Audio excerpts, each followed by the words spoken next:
Do we hear Anna?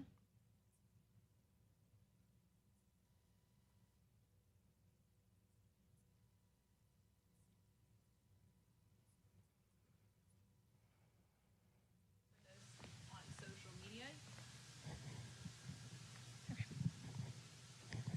Good afternoon and welcome to NASA's Johnson Space Center. My name is Anna Schneider with NASA Communications, and today I am joined by the crew of NASA's SpaceX Crew-12 mission. Crew-12 entered quarantine on Wednesday in preparation for their upcoming mission, so we are in separate locations to maintain the quarantine protocols. Crew-12 includes NASA astronauts Jessica Meir and Jack Hathaway as commander and pilot respectively. Serving as mission specialists are ESA astronaut Sophie Adenot and Roscosmos cosmonaut Andrey Fedyaev.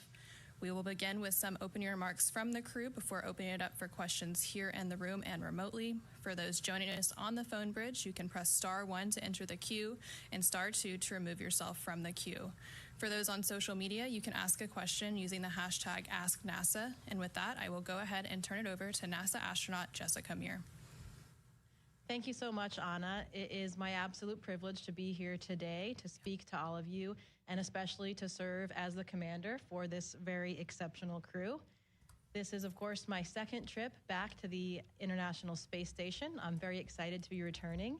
We have another veteran space station flyer here as well on our crew, Roscosmos cosmonaut Andrey Fedyaev.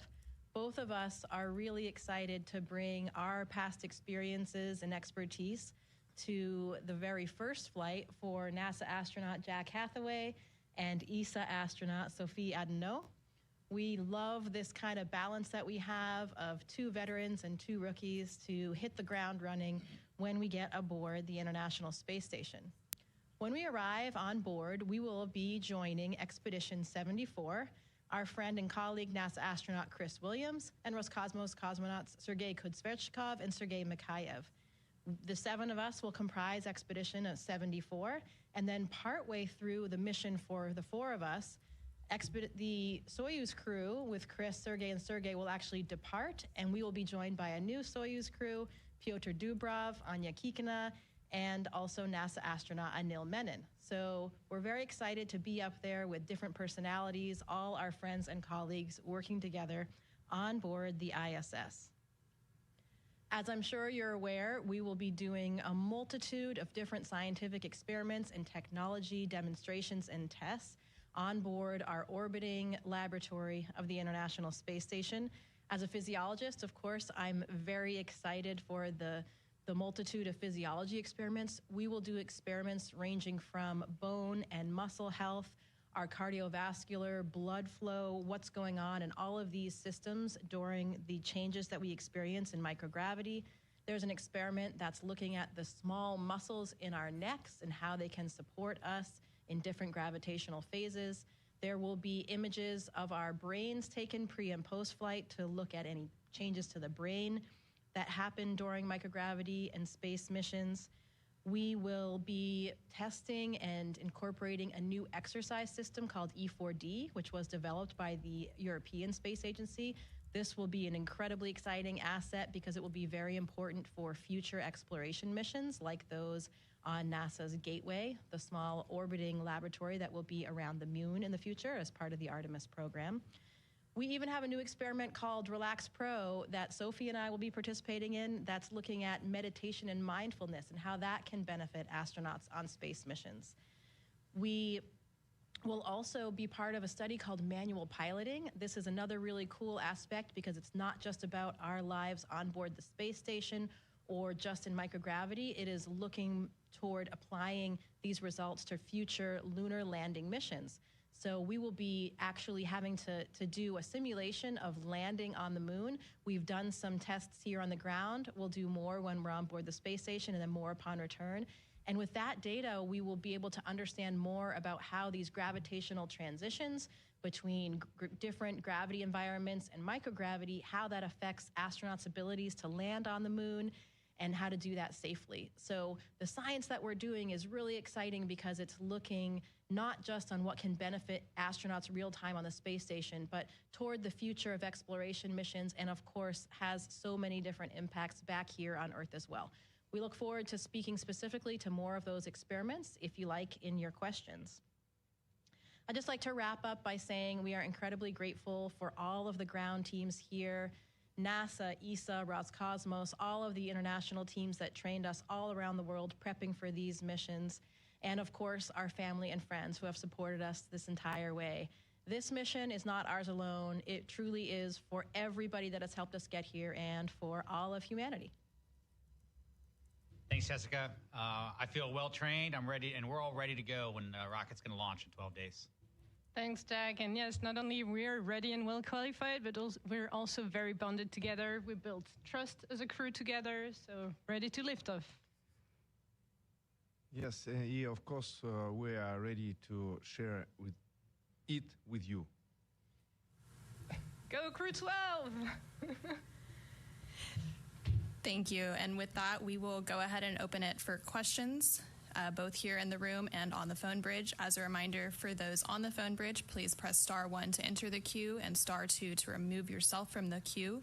And when called upon, please state your name, affiliation, and to whom your question is addressed. We will start here in the room with Richard Tu. Richard Tu of the Post newspaper. A question for both Jessica and Andrey. As the veterans, what advice do you have for our newest space travelers coming up with you and for Crew-12? Thank you. You know, it's difficult sometimes to give advice to these professionals. They're so prepared in every way technically. The one thing I usually talk about is the thing that you can't prepare for, and that's just what it feels like to be living and working in microgravity 24 hours a day.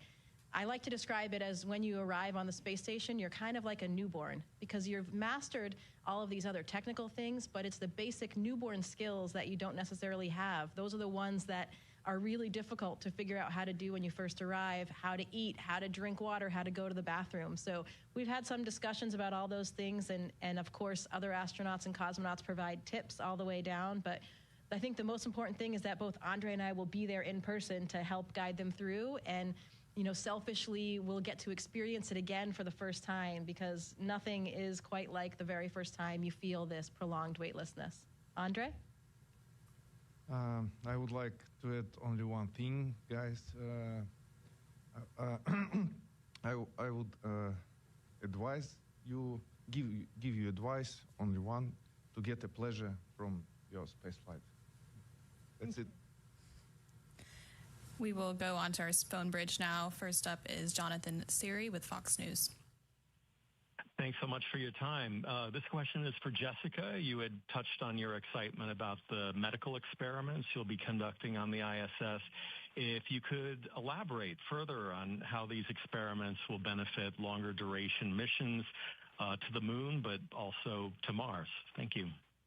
Yeah, certainly. I mean, I think it's different for every individual experiment, but overall, when you're talking about the physiology and medical experiments, it's understanding how the body adapts to microgravity for long periods of time. Now, we have a wealth of data already from the decades past that we've done research with all of our international partners. So we have a very, very solid foundation of these systems, but there still are some unanswered questions and things that are poorly understood. I'll use one example to illustrate that, and that's an experiment called B-complex.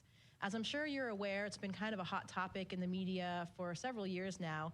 One of the things that happens to astronauts when they're in space is called a new phenomenon, a new syndrome called SANS, Spaceflight Associated Neuroocular Syndrome. And what that means, it's characterized by a set of changes that happen to the eyes and to some astronauts' vision, where some astronauts will experience deficits to their vision after spending a long time in weightlessness. They will have some swelling of the optic disc in the eye. They'll have some changes to the choroid, the layer that in the eye that actually provides blood flow, and to the retina itself, where those areas can get thicker and they can have some folds in them. And there is a flattening of the eye. So normally our eyeball's kind of round, and after prolonged weightlessness for some astronauts, there's a flattening of the back of the eye. I actually experienced a pretty strong case of this on my first flight, so it was pretty interesting. I didn't have any symptoms aside from the fact that I now have perfect vision. So I actually used corrective lenses on my first mission before I went up, and now I have 20/15, and that's persisted for the last 6 years. So pretty interesting for me. It actually turned out to be quite advantageous. But of course, we're studying this really thoroughly because we want to make sure that we don't have any long-term damage to astronauts' vision or to the eye themselves. The good thing is we haven't seen any deficits long-term that exist beyond the missions, but we need to collect more data. We need to really understand this problem thoroughly when we think about returning to the moon and even longer missions going to Mars. So that's just one example that will help us for future exploration. And then we can talk more if there are specific questions about experiments that help benefit patients and people right back down here on Earth as well. All right, next up we have Will Robinson-Smith with Spaceflight Now. Yes, hi. Thank you so much for taking the time to speak with us today. Question as well for Jessica Meir. Assuming, obviously, things are quite fluid right now, but if Crew-12 launches before Artemis 2, the opportunity would present itself for both you and your spacewalking colleague, Christina Koch, to be in space simultaneously once again. Have you thought about what communication opportunities might present themselves in that scenario? And then just briefly on the manual landing experiment that you're going to be conducting on the ISS, how far into the mission will that happen? And is it agnostic to, the HLS provider, or are you working with specifically a SpaceX model for their Starship or Blue Origin's Blue Moon lander? Thanks. Yeah, sure. Of course, we are all thrilled about the launch of Artemis. We are very excited to see how this will all play out so we can watch our friends and colleagues go to the moon.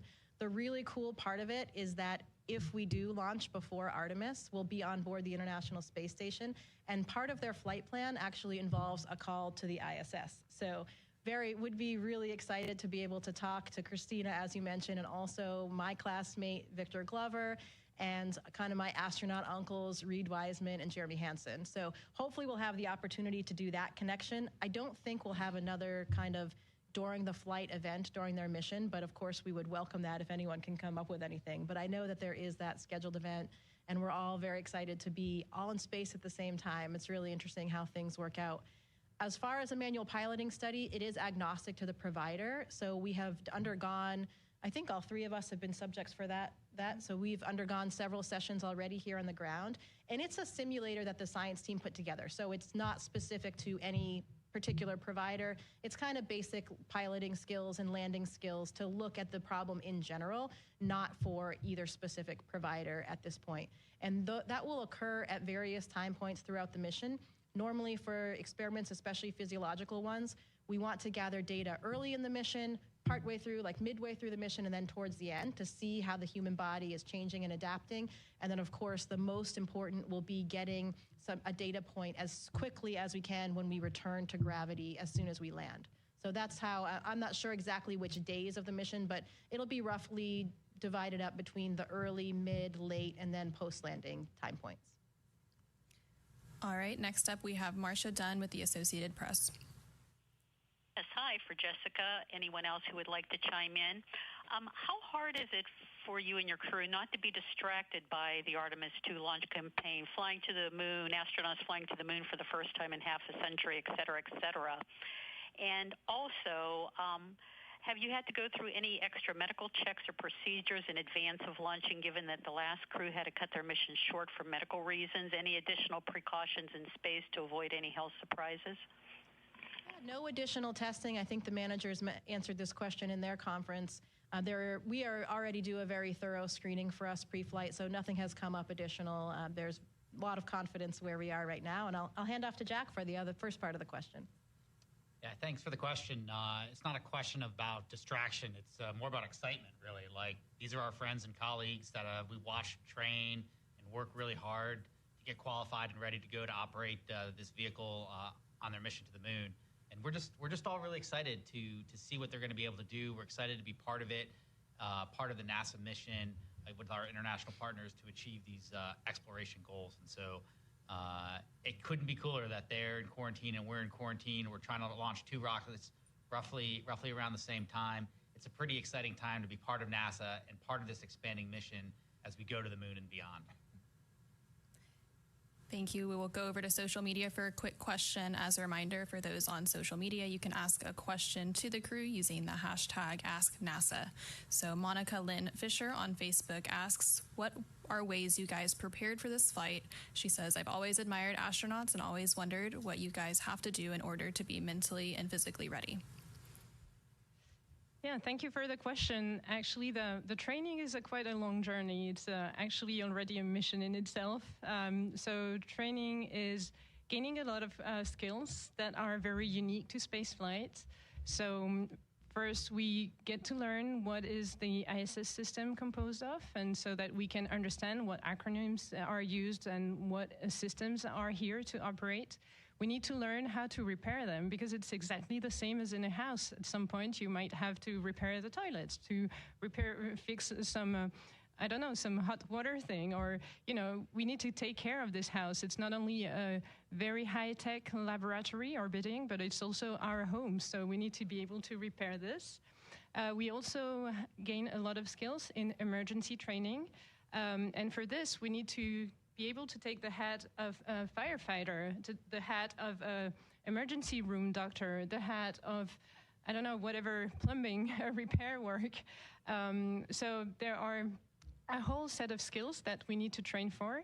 And especially for emergency situations, we not only train the crew together, the four of us together, we also train with Russian Soyuz crews that, as Jessica mentioned, Sergei, and Chris are already there. So we trained with them the whole expedition together in the Scale 1 mock-up of the ISS here at NASA Houston.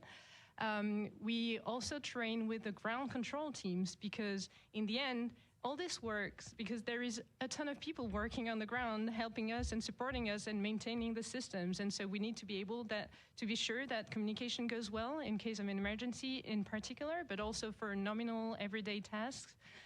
So we train with them as well. And yeah, so these are the technical skills. Now we also become a crew together. We spend a lot of time.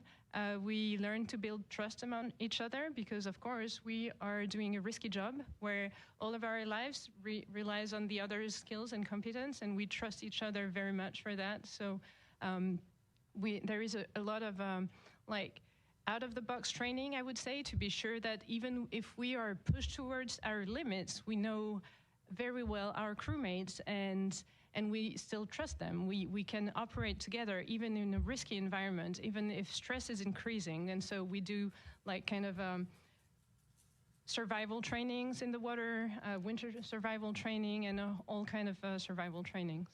Yeah, so very exciting training.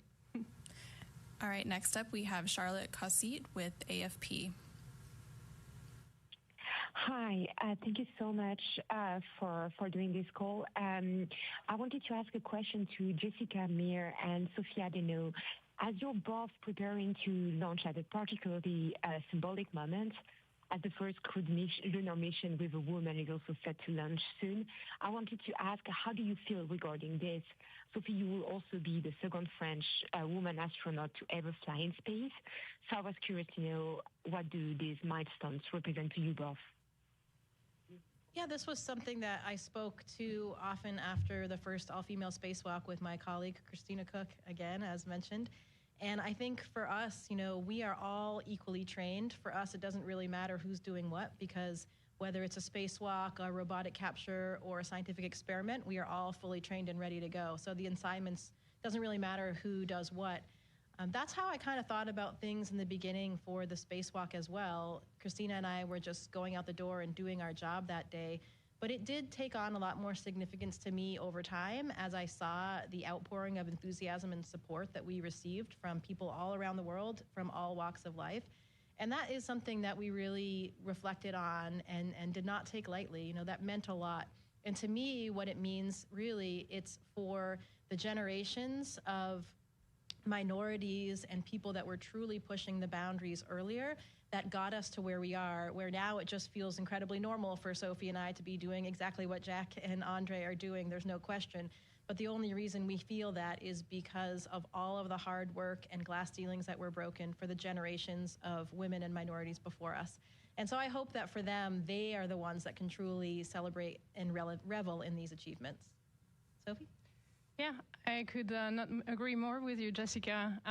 So for me, like being here today has been possible because I received a lot of inspiration from role models. So not only men astronauts, but also women astronauts.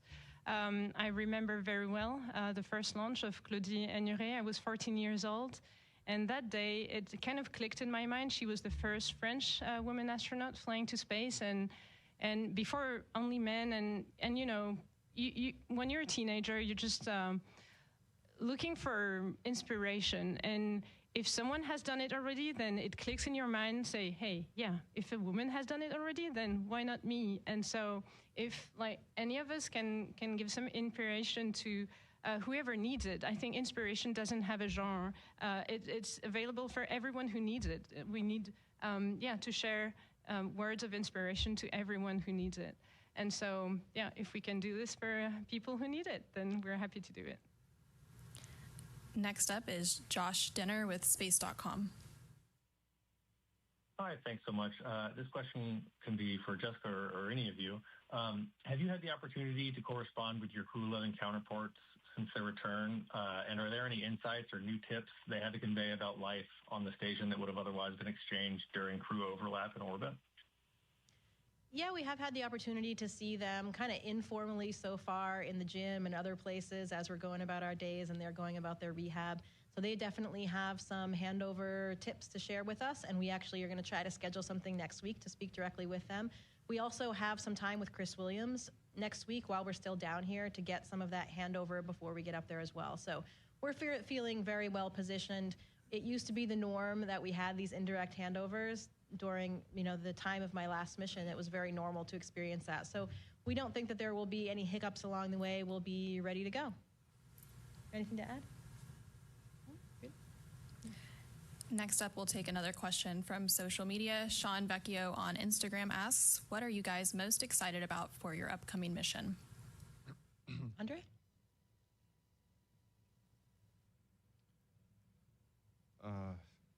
Если позволите, я по-русски отвечу.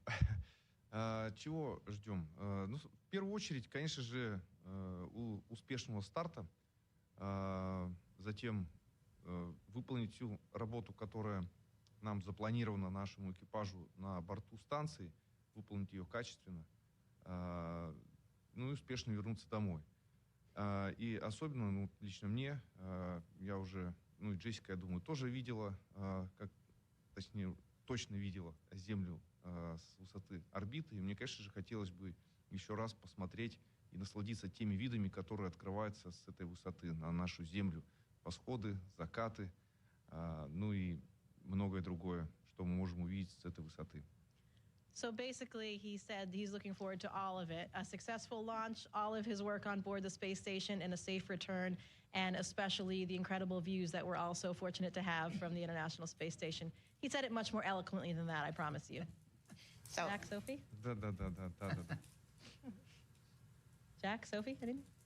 I think it's one of the things I look forward to is the small things that exist in just a completely unbelievable environment.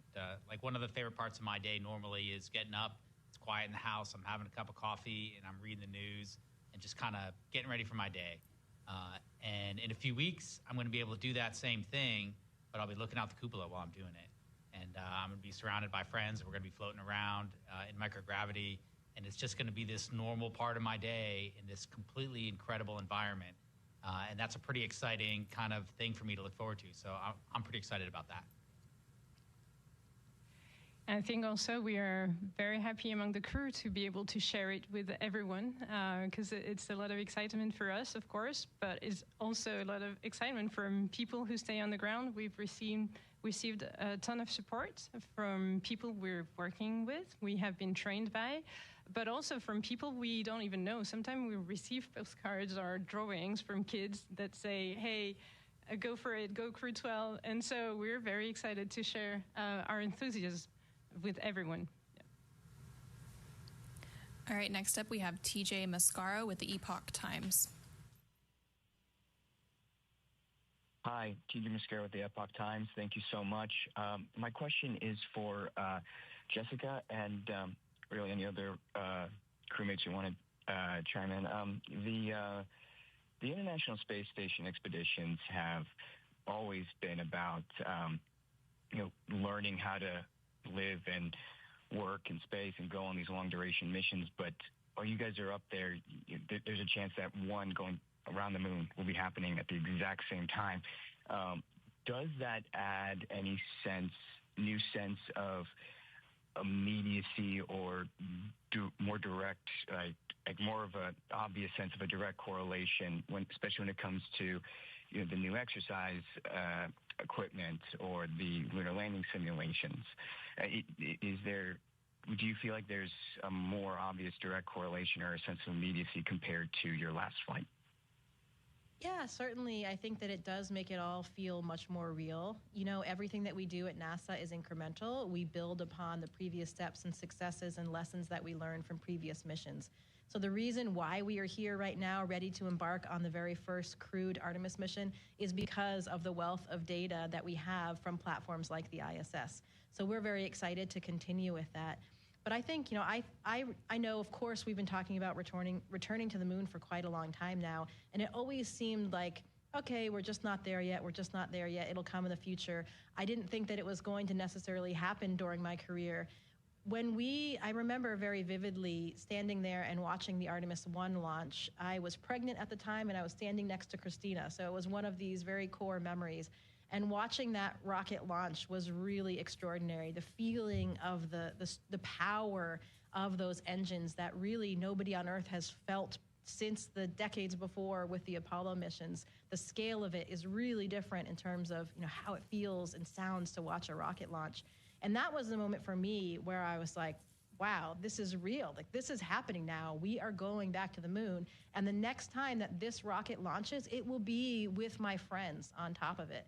So that for me was the moment that really made it all come together. And now we're right here on the precipice of the Artemis 2 mission, of their launch.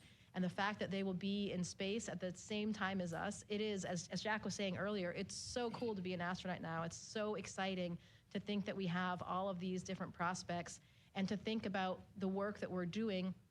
Of course, for the entire last 26 years, all of it has benefited these future missions. And in continuing some of these experiments that will help us with our first landing missions on the moon, it makes it even more worthwhile and rewarding for us.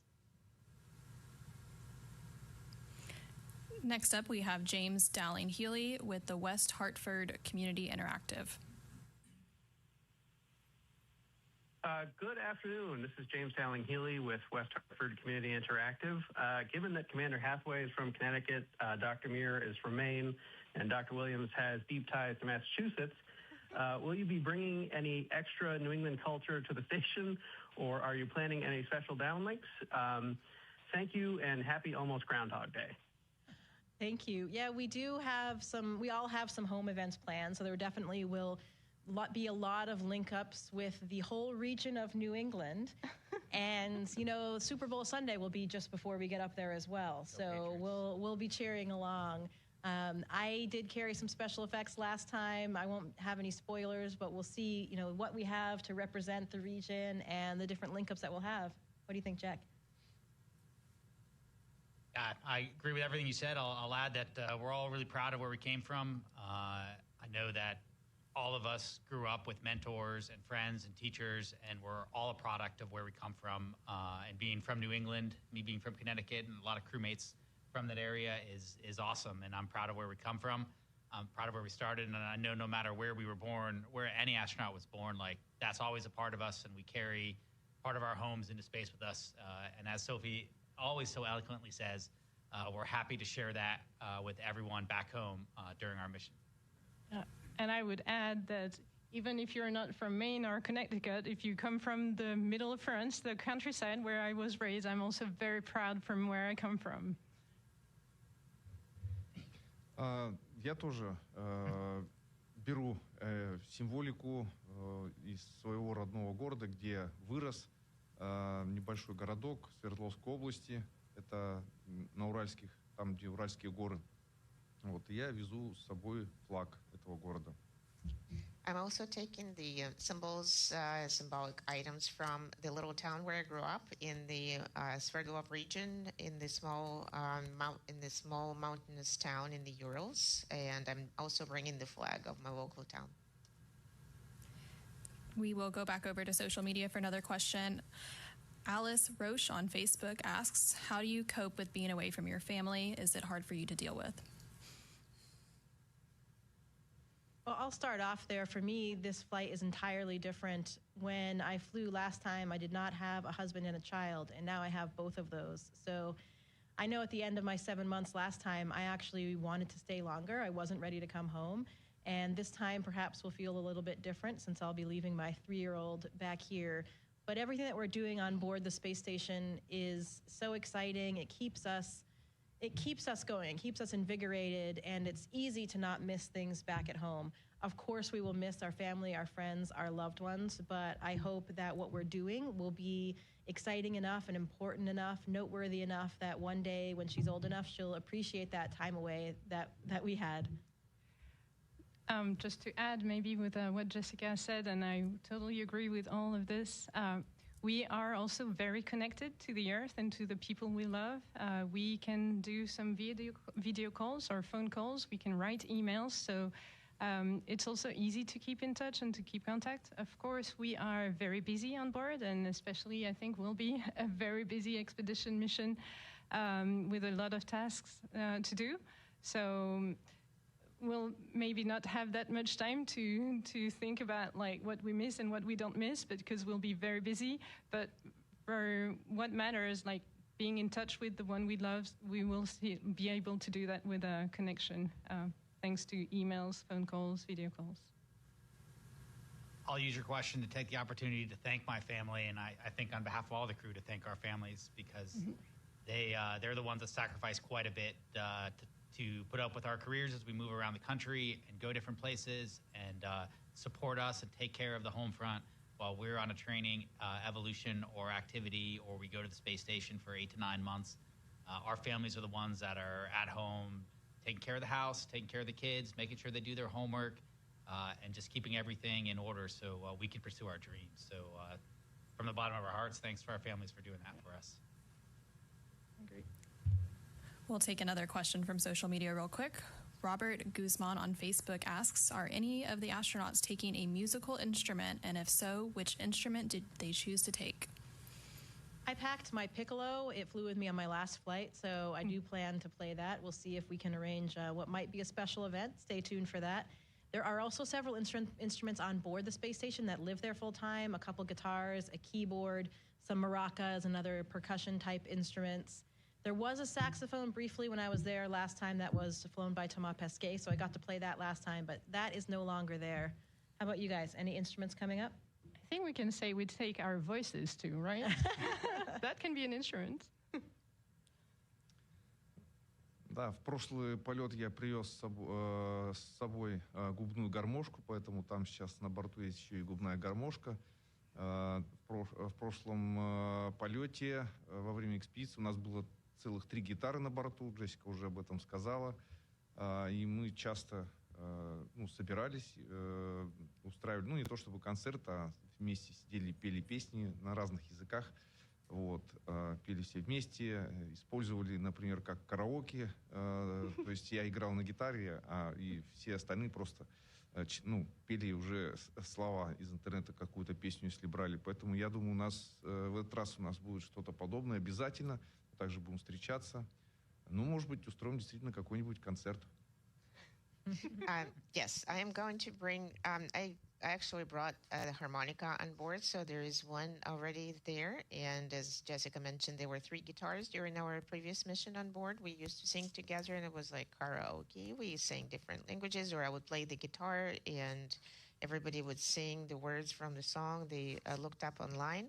So we will probably meet and play our musical instruments and maybe actually give a concert. We will go back to the phone bridge for a couple more questions. As a reminder for those joining us on the phone, you can press *1 to enter the queue to ask a question and *2 to remove yourself from the queue. We will go over to Will Robinson-Smith with Spaceflight Now. Hey, everyone. Thanks for allowing a second question. you kind of hit on it with the musical instruments, but maybe beyond that to all four of the crew members, what's an important personal memento that you're bringing aboard with you to station, and why that item? Thank you. Well, if you want, I can start with.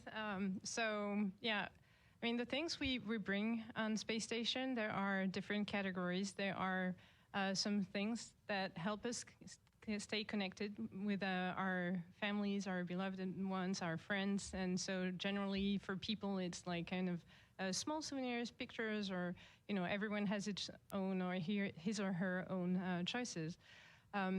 There's a second category, I would say, is usually the thank you gifts that were given to us and that we want to fly with us and give back to the people, from people who really supported us, like mentors, people who gave us a ton of inspiration, or people who worked hours and hours to make this mission become possible and successful.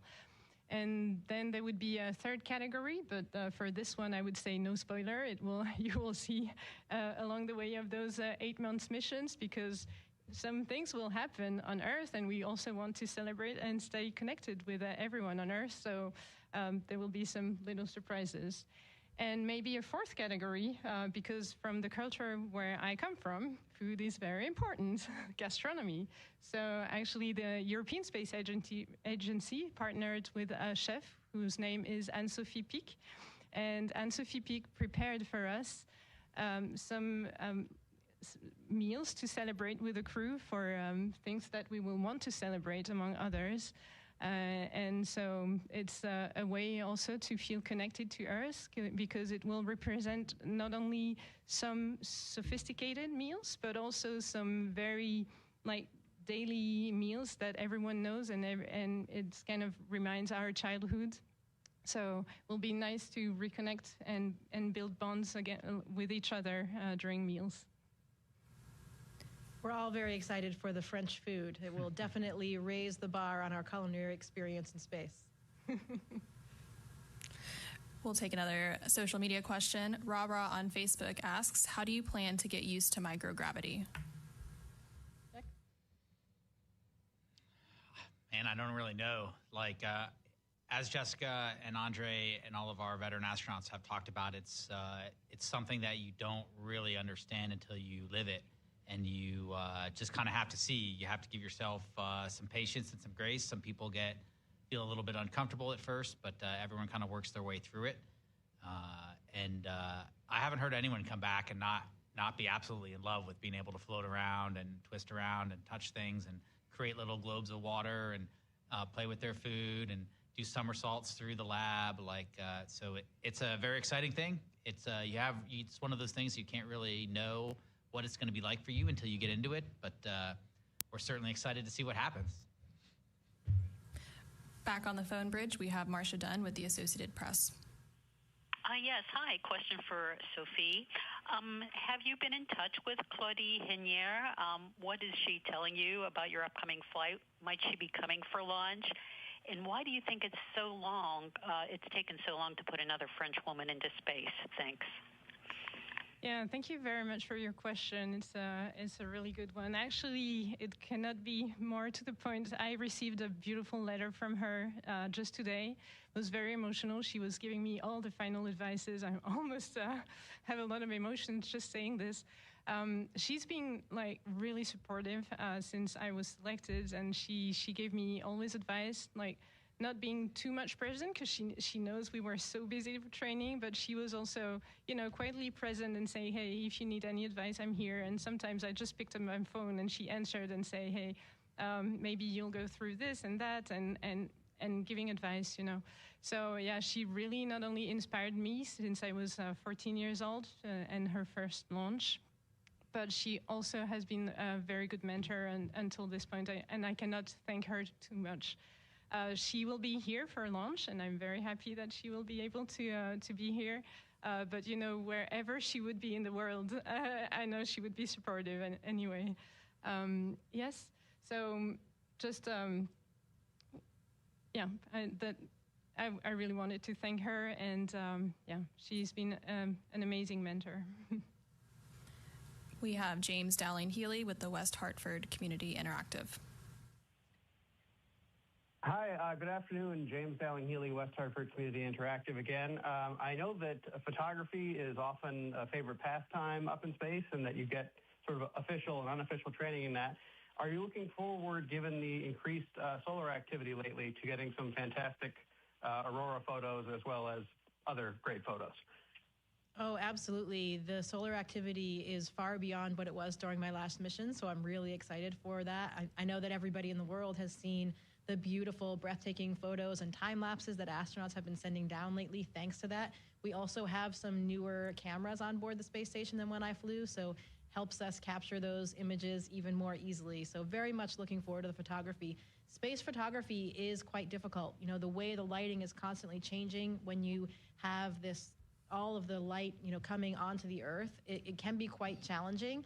So there's a lot to learn up there, and I'm very much looking forward to a lot of photos. How about you guys? Yeah, photography is kind of a key piece of the astronaut training we get.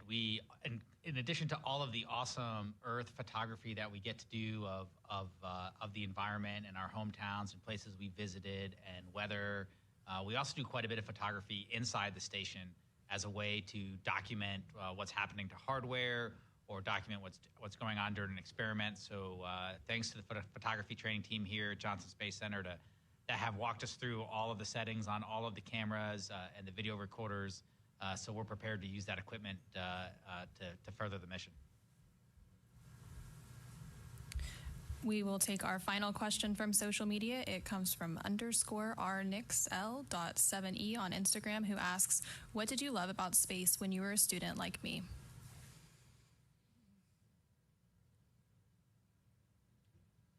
I love the adventure. I've always been attracted to things that are hard to do and things that there's a little bit of you have to be pretty good at them in order to do them well, and there's challenge and there's a little bit of risk, and space is all of those things. It's someplace that we haven't really fully explored yet. We've taken a lot of great steps, and as Jessica's mentioned, we rely heavily on the people that have gone before us, but there's so much more out there in space. It's another frontier. It's another adventure to have, and that part is really exciting. It's been exciting for me my whole life, and I don't think that will stop. Like, Artemis is going to the moon. Our friends are going to circle the moon in the next month or two. We're going to go up and spend 8 or 9 months on the space station, living in microgravity, learning about things, getting to go out the door in a spacesuit. There's a lot of adventure to have, and all of that was inspiring to me as a child and still is to this day. Yeah, I could not agree more with you, Jack, and I would say that it's the adventure, yes, for me too, but also the scientific part of the adventure.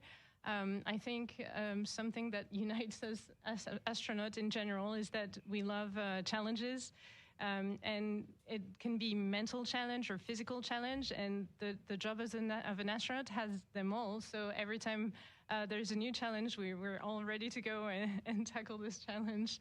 And adventure, science, all of this together.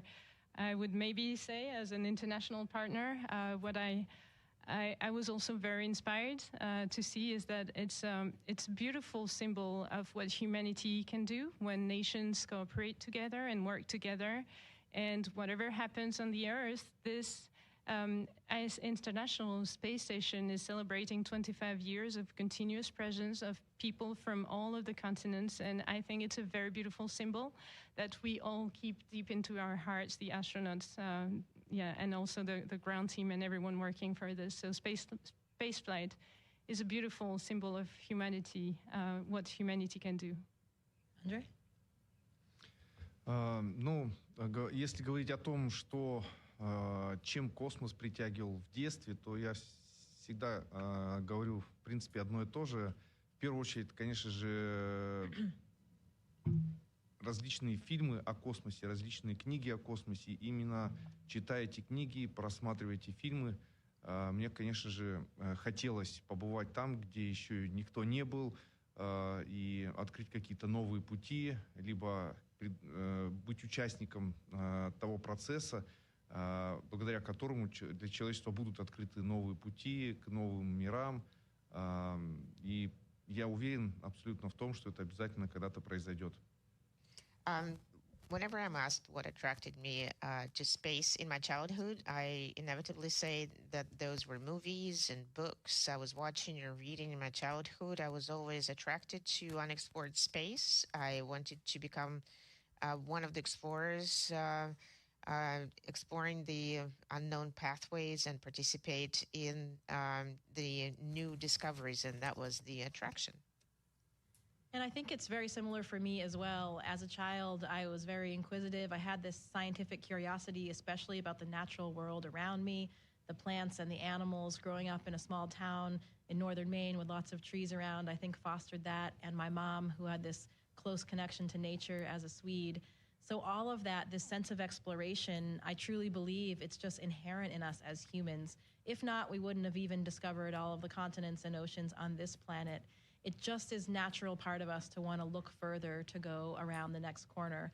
So that is why we are all so excited for this next chapter for our mission expeditions 74 and 75 on board the International Space Station.